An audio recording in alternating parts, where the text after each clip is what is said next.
بسم اللہ الرحمن الرحیم الحمد للہ رب العالمین والعاقبۃ للمتقین والصلاة والسلام علی سید الانبیاء والمرسلین وعلی آلہ وصحبہ اجمعین اما بعد۔ بہت سی نجی نشستوں میں مختلف باتیں ہوتی رہتی ہیں۔ یہ سلسلہ پہلے تو کچھ زیادہ تھا، لیکن میں نے پھر موقوف کر دیا کہ خواہ مخواہ ایک ذہنی انتشار اور کوفت کا سامان ہوتا رہتا ہے، اور اپنے جو معمولات ہیں درس و تدریس کے، پڑھنے پڑھانے کے، عبادت کے، ان میں خلل واقع ہوتے رہتا ہے۔ لیکن پھر گاہے بگاہے کبھی کسی کا نام لے کر، کبھی کسی کا نام لے کر پوچھا جاتا ہے، سوال کیا جاتا ہے۔ یہاں سب سے پہلی بات جو میں کرنا چاہتا ہوں وہ ہے تعلیمات قرآن و سنت، یعنی جناب رسول کریم صلی اللہ علیہ وسلم نے جو بھی اپنی امت کو قرآن مجید کی صورت میں اور اپنی سنت کی صورت میں تعلیمات عطا فرمائی ہیں، سب کلمہ پڑھنے والے ان تعلیمات کے پابند ہیں۔ ویسے تو آپ کی جو تعلیمات ہے پوری انسانیت کے لیے ہے، لیکن جن کو اللہ تعالیٰ نے ہدایت عطا فرمائی اور وہ دائرہ اسلام میں داخل ہو گئے تو ان پر وہ تمام تعلیمات لاگو ہیں، لازم ہیں۔ اس میں کسی کوئی نسل کا، کوئی کاسٹ کا، اس میں کوئی استثناء نہیں ہے۔ یہ جو لوگ مختلف اپنی ذاتیں شو کرواتے ہیں، میں سید ہوں، حسنی حسینی سید ہوں، فلاں بخاری ہوں، فلاں ندوی ہوں، میں خود مولا علی کی اولاد ہوں جو آپ سے عرض کر رہا ہوں۔ یہ حسنی حسینی ہونا اور مولا علی کی اولاد میں سے ہونا اپنی جگہ ایک شرف ضرور ہے، لیکن اس شرف کا مطلب یہ نہیں ہے کہ قرآن و حدیث کی تعلیمات سے یہ شرف آزاد کروا دیتا ہے۔ ایسی قطعاً کوئی بات نہیں۔ قرآن و حدیث میں اس شرف کا اس طرح کا تصور بھی نہیں جس طرح کہ ہم نے بنا لیا ہے، جاہل عوام نے بنا لیا ہے، اور بعض پکھنڈیوں نے اپنے آپ کو پیر کہلوانے والے اور مولوی کہلوانے والوں نے بنا لیا ہے۔ ایسا کوئی تصور نہیں ہے۔ یاد رکھو، کوئی بھی ہو اپنے آپ کو جس کی بھی اولاد کہلوائے، وہ قرآنی تعلیمات کا پابند ہے اور وہ سنت کا پابند ہے۔ یہ نہیں ہو سکتا کہ وہ یہ کہہ کر کہ میں حسنی حسینی سید ہوں جی، مجھے نماز ادا کرنے کی کیا ضرورت ہے، جنت کے ہم مالک ہیں۔ یہ ساری بے تکی باتیں ہیں، ان کا قرآن و حدیث سے کوئی تعلق نہیں۔ اور یہ جو اولاد کی بات یا یہ کہنا کہ میں فلاں کی اولاد میں ہوں، فلاں، یہ بھی ضمنی باتیں ہیں، یقینی باتیں نہیں ہیں۔ یہاں تو بڑے بڑے لوگ ہیں کہ وہ دعوے کرتے ہیں میں بھی مولا علی کی اولاد میں سے ہوں جی، میں فلاں بخاری ہوں جی، میں فلاں نقوی ہوں جی، میں فلاں تقوی ہوں۔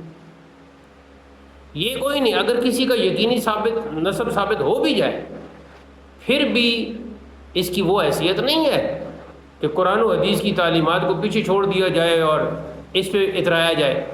کوئی اس کی حیثیت نہیں، اور خود قرآن نے اور حدیث نے اس کی کوئی اہمیت کو اجاگر نہیں کیا، بلکہ قرآن میں جو اہمیت آئی ہے وہ تقویٰ کی آئی ہے۔ اللہ تعالیٰ نے ارشاد فرمایا کہ تم میں سب سے زیادہ صاحب شرف، صاحب کرامت، صاحب فضیلت، صاحب عزت وہ ہے جو تم میں سب سے زیادہ متقی اور پرہیزگار ہے، صاحب تقویٰ ہے۔ تو بار بار ہم سے وضاحتیں نہیں ہوتی میں نے یہ وضاحت کر دی ہے، جو بھی ہماری اس گفتگو کو سنیں گے تو وہ بات کو سمجھ جائیں گے۔ باقی اگر کوئی ضد لگاتا ہے میں یہ ہوں میں وہ ہوں، اپنے نسب کا بتاتا ہے، یا عقائد اہل سنت سے ہٹ کر اپنے خود ساختہ عقائد بتانے کی کوشش کرتا ہے، میں فلاں کو افضل مانتا ہوں، میں فلاں کے ساتھ عقیدت رکھتا ہوں، میں فلاں کے ساتھ ایسے کرتا ہوں، میں فلاں نعوذ باللہ فلاں صحابی کو نہیں مانتا، تو ایسے لوگ جو ہیں ان کی بات نہ سنیں، وہ تو پتہ نہیں خود ان کا ایمان رہا ہے یا نہیں۔ اللہ اور رسول کے پابند ہیں سارے، خود جب شارع علیہ السلام، خود رسول کریم صلی اللہ علیہ وسلم کی ذات احکام الہی خود بجا لاتے ہیں، حالانکہ حضور تو خود شارع ہیں، صاحب شریعت ہیں، تو کسی امتی کلمہ پڑھنے والے کی کیا مجال ہے کہ اپنے آپ کو مستثنیٰ بناتا پھرے، استثناء دیتا پھرے۔ اہل سنت و جماعت کے جو عقائد ہیں وہ بالکل واضح ہیں، سرے منہ ان سے اگر کوئی انحراف کرتا ہے تو اسے منحرف سمجھو اور اس سے دور رہو۔ اتحاد ہمارا انہی کے ساتھ ہو سکتا ہے جو اہل سنت و جماعت کے عقائد کو تسلیم کرے، جو اہل بیت کے بھی مؤدب ہوں اور صحابہ کرام کے بھی مؤدب ہوں، اور ان کے جو جو مقامات اور جو جو مرتبے ہیں ان کو تسلیم کرتے ہوں۔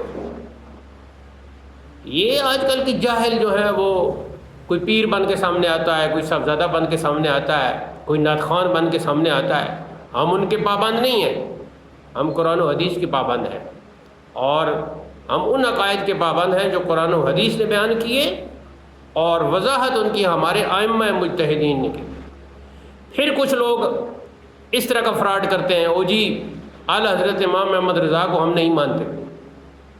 ایسے جتنے بھی جہلا ہیں ہم ان کو نہیں مانتے، ان جہلا کی ہمارے سامنے کیا حیثیت ہے؟ امام صاحب نے، امام اہل سنت نے جو عقائد پر پیرا دیا ہے، اہل سنت و جماعت کے جو عقائد آپ نے واضح فرمائے ہیں، ہم ان کے پابند ہیں، اور باقی سب بھی اس کے پابند ہیں۔ عقائد کو آپ گھر سے تو نہیں بنائے جاتے کہ آپ کہیں کہ ہم فلاں امام کو نہیں مانتے جی، فلاں اعلی حضرت کو نہیں مانتے، فلاں حضرت کو نہیں مانتے۔ یہ سب بے تکی باتیں ہیں۔ جو اللہ اور اس کے رسول کی رضا حاصل کرنا چاہتے ہیں جل شانہ و صلی اللہ علیہ وسلم، وہ امام اہل سنت کے دامن سے وابستہ رہے۔ آج یہ معیار بن چکا ہے کہ جو امام اہل سنت سے منحرف ہوتا ہے، اعلیٰ حضرت عظیم البرکت سے منحرف ہوتا ہے، سمجھ لیں اس کے انحراف کی وجہ کوئی ڈھونگ رچانا ہے، وگرنہ یہ کیسے ممکن ہے کہ قرآن و سنت کی تعلیمات انہی کی تو صراحت کر رہے ہیں اعلیٰ حضرت، اور پھر ان کی بات کو تسلیم نہ کیا جائے۔ مختلف یہ جو اپنے آپ کو مولوی کہلانے والے، پیر کہلانے والے، بد مذہبوں سے جا کے ملتے ہیں، بد عقیدوں سے جا کے ملتے ہیں، ملنے سے میری مراد یہ ہے کہ ان کے ساتھ گل مل جاتے ہیں ان کی محافل میں۔ ویسے تو سرے راہ اگر کوئی سفر میں، بس میں، رستے میں کہیں کوئی ملاقات ہو گئی تو وہ تو اور بات ہوتی ہے، وہ تو چلو بحیثیت انسان ایک ملاقات ہوئی، لیکن کسی بد عقیدہ کے جلسے میں جانا، اس کی تعریف کرنا، اس سے پیسے بٹورنا، یہ ساری باتیں سمجھ میں آتی ہیں۔ تو یہ جو ہم سے بار بار پوچھا جاتا ہے تو جی فلاں اونچی ذات کے ہیں، ایسا قرآن اور حدیث میں کوئی تصور نہیں ہے۔ تمام کے تمام قرآن و حدیث کی تعلیمات کے پابند ہیں، قرآن و سنت کی، قرآن و حدیث کی بجائے قرآن و سنت کہنا چاہیے، قرآن و سنت کی تعلیمات کے پابند ہیں۔ جس کا عقیدہ حق ہے، برحق ہے، اہل بیت کو بھی مانتا ہے، صحابہ کو بھی مانتا ہے، اولیاء کو بھی مانتا ہے، علماء کو بھی مانتا ہے، مشائخ کو بھی مانتا ہے، تمام سلاسل کو بھی مانتا ہے، ادب و عزت و احترام کرتا ہے، وہ ہمارے لیے لائق عزت و احترام ہے۔ اور اگر عقائد غلط رکھتا ہے، غلط عقائد کا پرچار کرتا ہے اور اپنا اس کو کوئی مذہب ہی نہیں، صلح کلی ہے، تو سمجھ لیں کہ وہ قرآن سے بھی ٹکر لے رہا ہے، وہ سنت سے بھی ٹکر لے رہا ہے۔ تو ایسا جو پھر اللہ اور اس کے رسول سے ٹکر لے، وہ ہمارے لیے کیسے معزز ہو سکتا ہے؟ اس بات کو سمجھیں۔ میری یہ ویڈیو کچھ تھوڑا سا ہو سکتا ہے کہ یہ طویل ہو گئی ہو، لیکن اگر آپ اس کو سنیں گے، غور سے سنیں گے اور آگے پھیلائیں گے تو انشاءاللہ دین و دنیا کا فائدہ ہوگا۔